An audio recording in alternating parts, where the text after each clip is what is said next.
to see you again. We first met almost 2 years ago now at CIX. You were on a Paytech panel. Your energy and your enthusiasm as to what the value that Paytech could deliver to consumers and the vendors really struck me. We had a great conversation after that. You're CEO of Paytm Labs in Toronto. It's the R&D arm of Paytm Group, as I understand it, an Indian-based fintech company that's less than a decade old. I'd love you to tell me about that, the value you're delivering to global customers. Sure. From the team based in Toronto. Thank you. Yeah. So I guess I'll start by explaining what Paytm is. At the core of our company, we believe that money should be moving much more flexibly with the least amount of friction possible. So when we were looking at this problem of mobile payments, and India has been in a very unique position because it is a mobile first country, and the payment methods in India had been pretty rudimentary. I mean, everybody used cash. The credit cards, even today, are not as penetrated as they should be in any other part of the world. So we had this opportunity back then to look at this problem as a first principles problem. So we said, when money moves from point A to point B, why is it so slow? Why does it cost so much? Why is it not instant? And I would look back and say, being the naive engineers that we actually re-engineered, and we said, well, whenever a buyer needs to buy anything from a seller, they should be able to make that payment immediately. When there is a chargeback, that should happen immediately. If there is a reward or a loyalty thing that the merchant wants to offer to the consumer, that should happen immediately. And having done all of these things in the mobile first world, I think gave us an edge. So today, when I look back at where India is, we have gone way ahead in India in terms of how the average person interacts with cash, or how lubricated, if you will, the payment system is. And having done that, we actually found that this is a problem in the rest of the world as well. And we got a very good... And in Canada. Absolutely. I can tell you that, so personal anecdote, I do not carry cash when I'm traveling to India, and I carry cash when I'm in downtown Toronto. So that says something about where we need to go. So tell me about the value that this actually delivers to the users of your service, because it's actually not a card. This is what it amazed me. So please talk about what you... I think the biggest value is that the person doesn't need to change much of their behavior. Almost everybody has a smartphone in their hands, the buyer and as well as the merchant. So in both cases, they don't need to do anything more other than download an app on their devices. When you think of credit card, it's a plastic token, which I think served its purpose very, very well at some point in time. But in this day and age, we don't need a physical token to store something that is more secure. Ironically, we believe that the plastic token is actually more insecure. So the amount of fraud rates that happen in the plastic are much higher. So we believe that to the consumer and the merchant, the best value that we're giving them is they can nearly immediately and with in the most convenient DIY manner adopt digital payments. And that with great confidence. With great confidence, knowing that their money is not going in the wrong place, for them to be able to look at a receipt right after the transaction, not have to wait for a statement to come to their home in a month or more than a month even. I think that allows merchants, on the other hand, to be able to access digital payments, which otherwise would mean an investment in a serious amount of infrastructure. So when you look at large businesses, I think it's not even a problem. For the small merchant, this is not easy. It actually cuts through their margins. It can be 2 to 3% or even more than that, which is not very sustainable for small businesses, at least not all small businesses. Yeah. So let's talk about it from the standpoint of the vendors and the merchants. What's the real cost relative to what we see at a standard level in Canada? So in Canada, if you are not a big merchant, you're probably paying close to 3% of all your revenues that you earn to the value of collecting money from your consumers. And if you think about that, it's actually preposterous. 3% no matter what. And this is hurting. If you think about it, we as consumers are paying for that 3%. When I go and buy a coffee, it's not like I need credit to buy that coffee. And yet credit becoming ubiquitous makes the merchant pay a little bit amount for that, and that amount goes nowhere else, but it is charged back to the consumer because the merchant cannot do it at a loss. So if you think about it, the ability for the merchant to be able to accept payments is actually restricted inherently, because the costs for these transactions are at a very basic level so high, and there is nothing that the merchants can do. They truly do not have an option, and they need to invest. So that's the interchange part.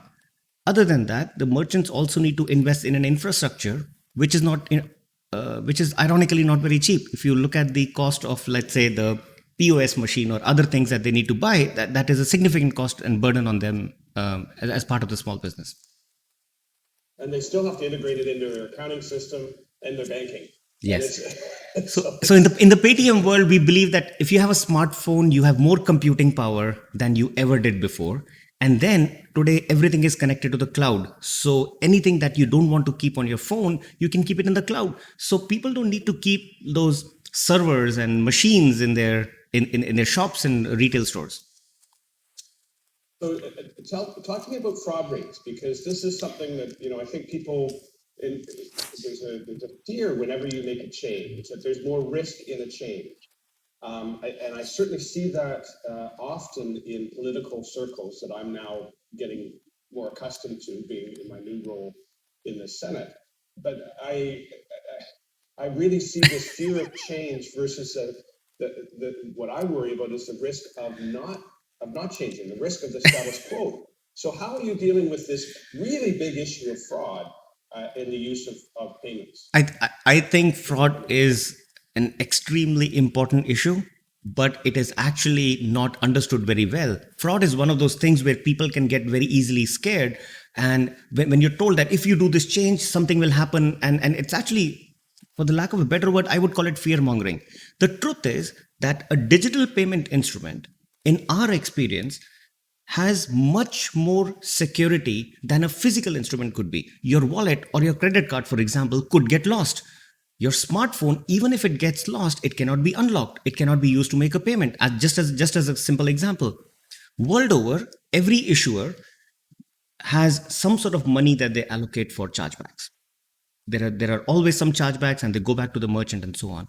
We, as an issuer of our wallet, both in India and in Japan, actually don't have that wallet chargeback, which means that we are so comfortable and secure and grounded in our ability to handle fraud that the very minuscule person that even happens, we just absorb it. Just to give you an idea of the order of magnitude, the amount of fraud rates that we see in our system are at least 2 orders lesser, maybe 3 orders lesser than what we see in the credit card industry. So just because 3 orders of magnitude lower than the standard that we live with in Canada. 100%. And I can confirm that the amount of chargebacks that we receive today in this digital day and age on our wallet and payment platform are so significantly lesser. And this is actually part of public record, because much of this is even reported to the Japanese regulator and the Indian regulator. And we can compare those numbers and find out what the actual fraud rates are. The funny thing is that this fear not only harms the consumer, but also stops us from adopting something that is better. To my mind, this is as simple as the transition that we have done in every generation of new technology. So when we had feature phones and we went to smartphones, people had nervousness. Oh my God, this camera is going to record me and it is going to do something with my pictures, and so on and so forth. And I think we have to go past that. I mean, we have to imagine what it should look like in some time and just like not introduce more fear, because it is detrimental to all of us. Have any regulators in Canada or the Banking Association or any banking association, anybody reached out to understand how you're achieving this? I think we've had a few. To be very specific to that answer, have they reached out to ask how we exactly do it? Answer is no. But they have definitely been curious about how things happen. But I think, to be honest, I believe that there is this feeling that this is far away and it is in a different universe and it doesn't apply to us. I think that's misleading, because Just to imagine that, and by the way, India is not the only place that I'm talking about. Before India, it has happened in other places. Australia, for example, is a very good example. And the two personal examples that I can speak of from my experience are both India and Japan. Japan used to be 87% cash in retail as early as 2 years ago. And today, Wow. 87% cash. So we think of Japan as like a super developed country and they have a very good economy and so on and so forth. But the retail usage of cash was as high as 87% 2 years ago. So the government decided that we have to make Japan digital. And there were many drivers for that. And it was great how not just we as PayPay, so our joint venture in Japan is called PayPay, not we as Pepe, but also so many other companies came together. And today you can actually, within 2 years, you can actually pull off major parts of Tokyo without cash. It's 2 years. It was barely 2 years. And to see that is warming. Like it gives me hope that if in a conservative place. Yeah, no, that's fantastic, Harinder. Where did the leadership come from in making that change? I mean, was the prime minister involved? Who was involved? I think when I observe Japan, it looks like everything came together. The prime minister, there are two regulators over there, FSA and METI, they came together and they have all actually spoken the same language that Japan needs to go into the next stage of how payment should be or how financial services should be. And they've actually had this very good understanding that we have to make Japan digital. There, and to be very honest, I don't. Thoughtful, determined way to bring about a digital transformation in the economy. Yes, I think Japan has not been in this debate of whether it is good, it is bad. There was a very supportive effort, and to be very sort of clear about how they look at this thing. The consumer rights for the Japanese regulator, in my experience, are so much important than any other regulator that we have dealt with. If one person loses their money, we have to tell the regulator why that person ever had a problem and so on and so forth. So it is so strict and so, I mean, you could argue it is much more conservative than, let's say, any other country, say the United States of America. And that makes us even work harder. That makes us more honest because there might be an old person somewhere in a village in Japan who may not be very savvy to use a smartphone, and they may actually come under some sort of a nefarious, like some third party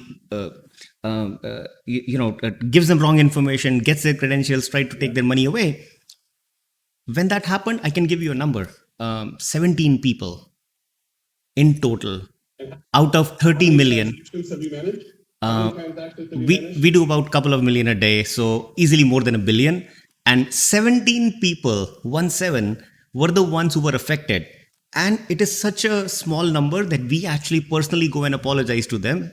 Too bad, some bad guy came and, it's almost like I made somebody, some bad actor made a fool of somebody and made them sign a blank check.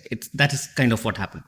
And what we did was we apologized to them. We obviously told the regulator that this is bad and we have refunded all their money, etc. But I think for us to do that, using technology, using what we can do in 2020 allowed us to have that confidence that no, don't worry.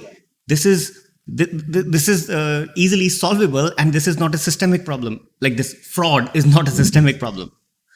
It's incredible. I'm going to keep us moving here because listen, I love this story and I love your energy. Talk about why you chose to come to Canada and specifically Toronto to build this engine of value that you deliver to every country, or lots of countries other than Canada. Okay. I think I've been asked this question so many times, and I always wonder, why do we ask why Canada and not why not Canada? Canada has been, the financial sector in Canada has the credibility as good as any other sector.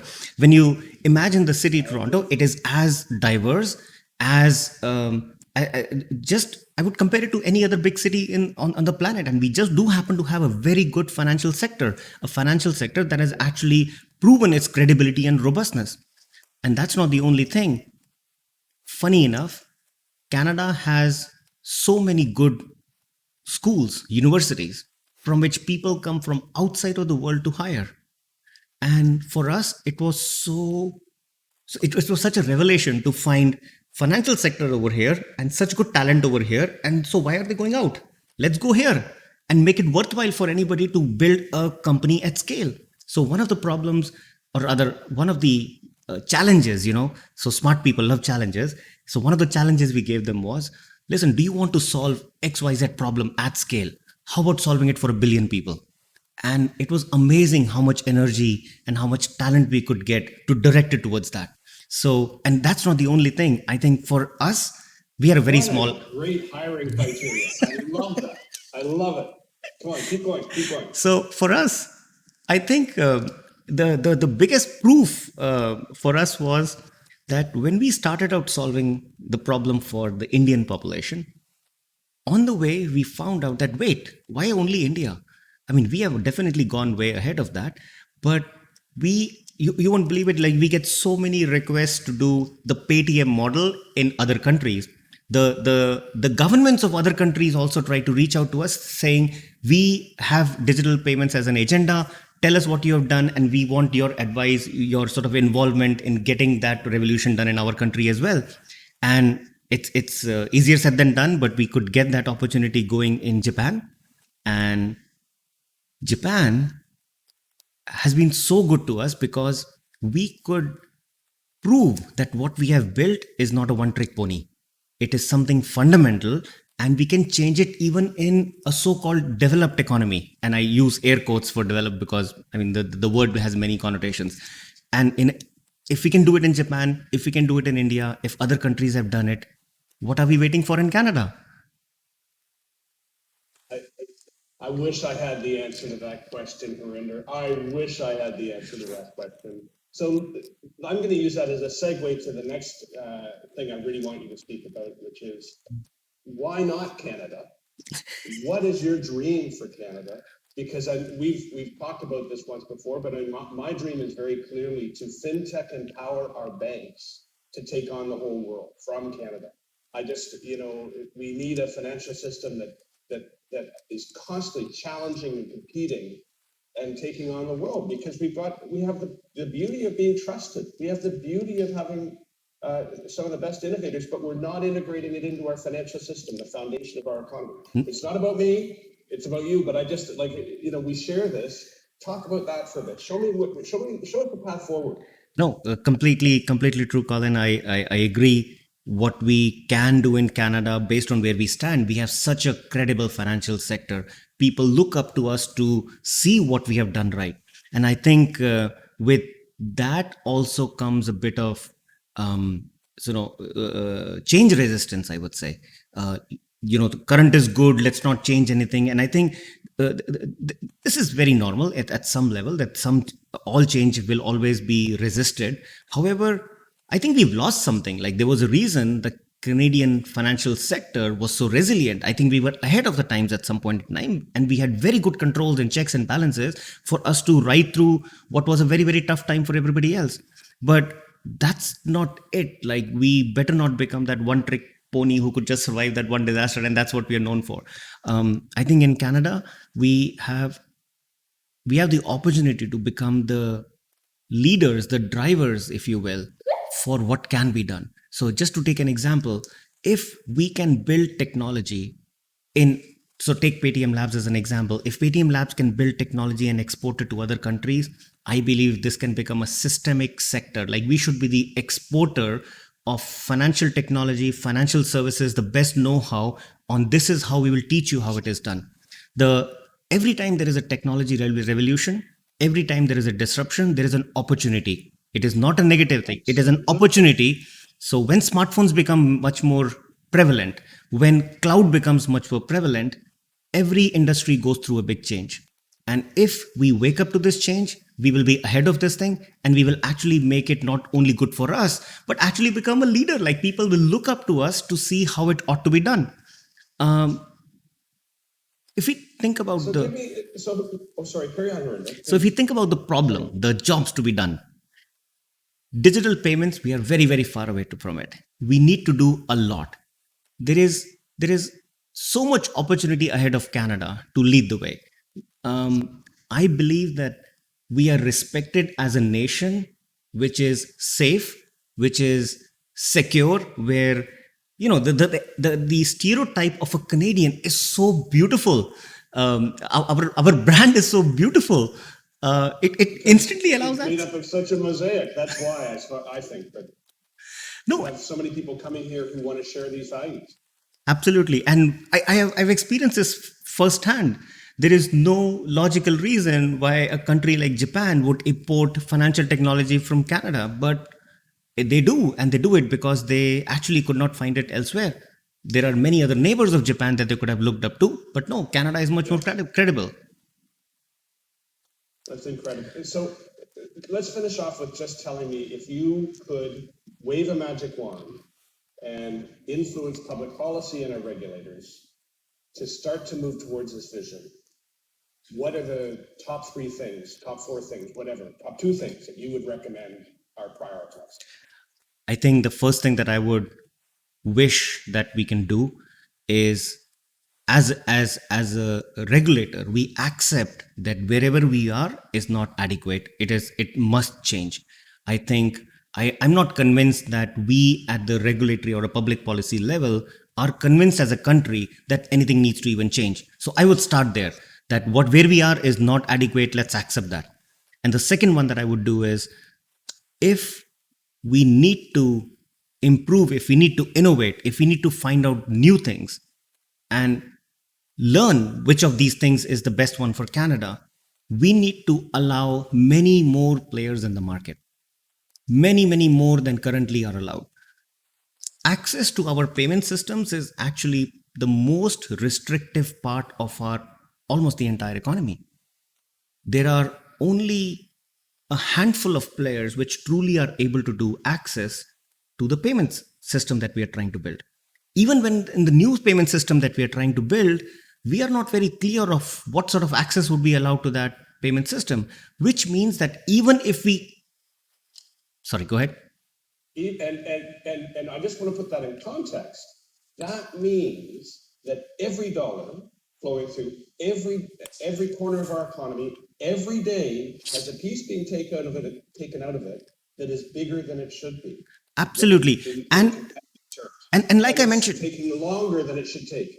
it takes longer and it is more expensive. And it's almost like there is a highway and we suddenly made a toll collecting point which is a single lane point. And now anybody looking at this from the outside would be laughing that every car is going very fast and suddenly at the toll the whole thing squeezes, there is a traffic jam.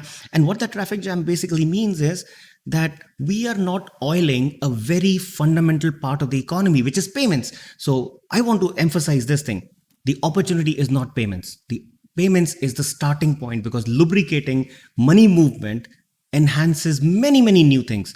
I'll give you a very concrete example. Just by making payments lubricated, well oiled, the economy not only gains in the very immediate things that we talked about to the consumer and the merchant, it opens up access to financial services. It allows more people to take a loan when they could not have taken a loan before.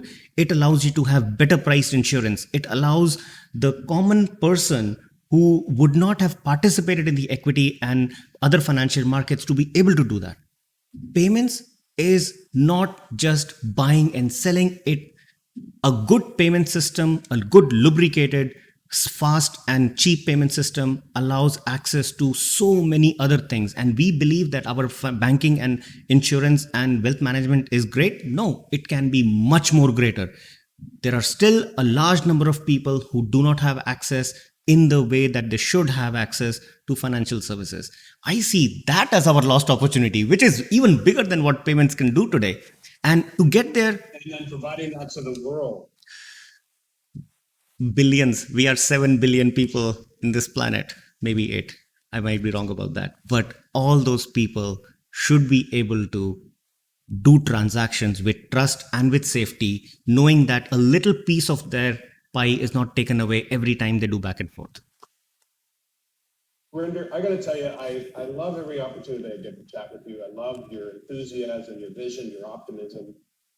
I love the fact that you have come into this industry as an engineer and as a group of engineers, not encumbered by legacy business models and legacy systems and legacy practices, but how do we optimize this solution?